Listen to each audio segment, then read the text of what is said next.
ನಮಸ್ಕಾರ kannadaprabha.com news ಬುಲೆಟಿನ್ಗೆ ಸ್ವಾಗತ. Camera person Shashidhar ಜೊತೆ ನಾನು ಶ್ರೀನಿವಾಸ್. ಇಂದಿನ ಪ್ರಮುಖ ಸುದ್ದಿಗಳು. ಕೋಮು ಸೂಕ್ಷ್ಮ ಪ್ರದೇಶವಾದ ಭದ್ರಾವತಿ ಪಟ್ಟಣದಲ್ಲಿ ಈದ್ ಮಿಲಾದ್ ಆಚರಣೆಯ ಸಂದರ್ಭದಲ್ಲಿ ಪಾಕಿಸ್ತಾನ ಪರ ಘೋಷಣೆಗಳು ಕೇಳಿಬಂದಿದೆ.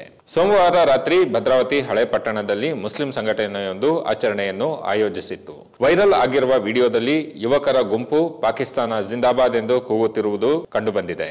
ವಿಡಿಯೋ ಸಂಬಂಧ ಭದ್ರಾವತಿಯ ಓಲ್ಡ್ ಟೌನ್ ಪೊಲೀಸ್ ಠಾಣೆಯಲ್ಲಿ ಸ್ವಯಂ ಪ್ರೇರಿತವಾಗಿ ಪ್ರಕರಣ ದಾಖಲಾಗಿದೆ. ವಿಡಿಯೋ ಸತ್ಯಾಸತ್ಯತೆ ಪರಿಶೀಲಿಸಲಾಗುತ್ತಿದೆ ಎಂದು ಎಸ್ಪಿ ಜಿಕೆ ಮಿಥುನ್ ಕುಮಾರ್ ತಿಳಿಸಿದ್ದಾರೆ. ತನಿಖೆ ಸಂಬಂಧ 3 ಪೊಲೀಸ್ ತಂಡಗಳನ್ನು ರಚಿಸಲಾಗಿದೆ.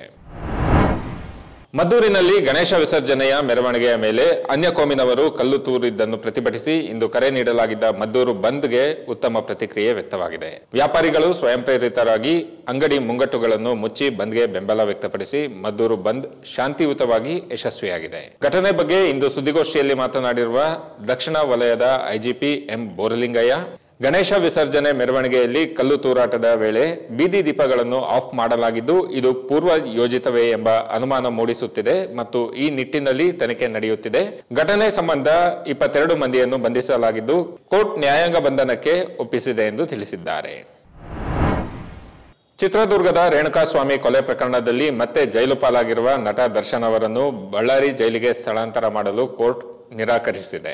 ವಿಚಾರಣೆಯ ವೇಳೆಯಲ್ಲಿ ದರ್ಶನ್ ತನಗೆ ವಿಷ ನೀಡುವಂತೆ ಕೋರ್ಟ್ ಆದೇಶಿಸಬೇಕೆಂದು ಜಡ್ಜ್ಗೆ ವಿಲಕ್ಷಣ ಬೇಡಿಕೆ ಇಟ್ಟಿದ್ದು ಈಗ ವ್ಯಾಪಕ ಸುದ್ದಿಯಾಗಿದೆ. ಬೆಂಗಳೂರಿನ ಪರಪ್ಪನ ಅಗ್ರಹಾರದ ಜೈಲಿನಲ್ಲಿ ಯಾವುದೇ ಸವಲತ್ತು ಸಿಗದೆ ಇರುವುದಕ್ಕೆ ಹತಾಶರಾಗಿರುವ ದರ್ಶನ್ ನನಗೆ ವಿಷ ನೀಡಲು ಆದೇಶಿಸಿ ಎಂದು ಜಡ್ಜ್ ಎದುರೇ ಕೇಳಿದ್ದಾರೆ. ಹಾಗೆಲ್ಲ ನೀವು ಕೇಳುವಂತಿಲ್ಲ, ಜೈಲು ಅಧಿಕಾರಿಗಳಿಗೆ ಯಾವ ಆದೇಶ ನೀಡಬೇಕು ನೀಡುತ್ತೇವೆ ಎಂದ ಕೋರ್ಟ್ ಜೈಲಿನ ಮ್ಯಾನ್ಯುಯಲ್ ಅನುಸಾರ ಆರೋಪಿ ದರ್ಶನ್ಗೆ ಜೈಲಿನಲ್ಲಿ ಓಡಾಡಲು ಅನುಮತಿ ನೀಡಿದೆ.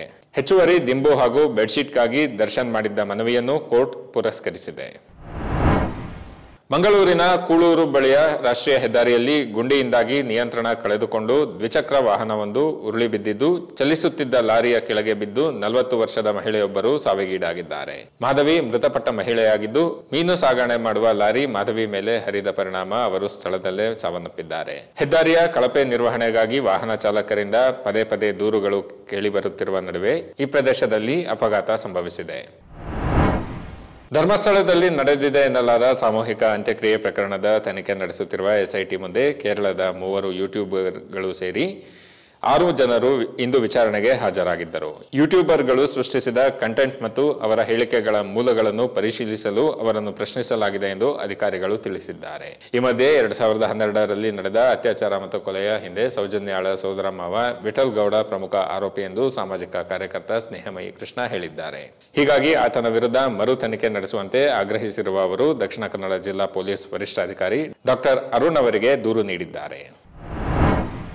ಲೇಖಕಿ ಬಾನು ಮುಸ್ತಾಕ್ ಅವರನ್ನು ದಸರಾ ಉದ್ಘಾಟಿಸಲು ಆಹ್ವಾನಿಸಿರುವುದನ್ನು ವಿರೋಧಿಸಿ ಹಿಂದೂ ಜಾಗರಣಾ ವೇದಿಕೆ ಕರೆ ನೀಡಿದ್ದ ಚಾಮುಂಡಿ ಬೆಟ್ಟ ಚಲೋ ಮೆರವಣಿಗೆ ವೇಳೆ ಪೊಲೀಸರು ಮಾಜಿ ಸಂಸದ ಪ್ರತಾಪ್ ಸಿಂಹ ಸೇರಿ ಹಲವು ನಾಯಕರನ್ನು ವಶಕ್ಕೆ ಪಡೆದಿದ್ದಾರೆ. ಪರಿಸ್ಥಿತಿಯ ಸೂಕ್ಷ್ಮತೆ ಮತ್ತು ಕಾನೂನು ವ್ಯವಸ್ಥೆ ಸಮಸ್ಯೆಗಳನ್ನು ಉಲ್ಲೇಖಿಸಿ ಈಗಾಗಲೇ ರ್ಯಾಲಿ ನಡೆಸಲು ಅನುಮತಿ ನಿರಾಕರಿಸಲಾಗಿತ್ತು. ಅದೇ ರೀತಿ ಚಾಮುಂಡಿ ಬೆಟ್ಟ ಚಲೋ ಪ್ರತಿಭಟನೆಗೆ ಪ್ರತಿಯಾಗಿ ಮೆರವಣಿಗೆ ನಡೆಸಲು ಯತ್ನಿಸಿದ ದಲಿತ ಮಹಾಸಭಾದ ಸದಸ್ಯರನ್ನು ಸಹ ತಡೆದು ಮುನ್ನೆಚ್ಚರಿಕಾ ಕ್ರಮವಾಗಿ ವಶಕ್ಕೆ ಪಡೆಯಲಾಗಿದೆ. ಇವು ಇಂದಿನ ಪ್ರಮುಖ ಸುದ್ದಿಗಳು. ವಿವರವಾದ ಸುದ್ದಿಗಳಿಗಾಗಿ kannadaprabha.com ನೋಡಿ. ನಮಸ್ಕಾರ.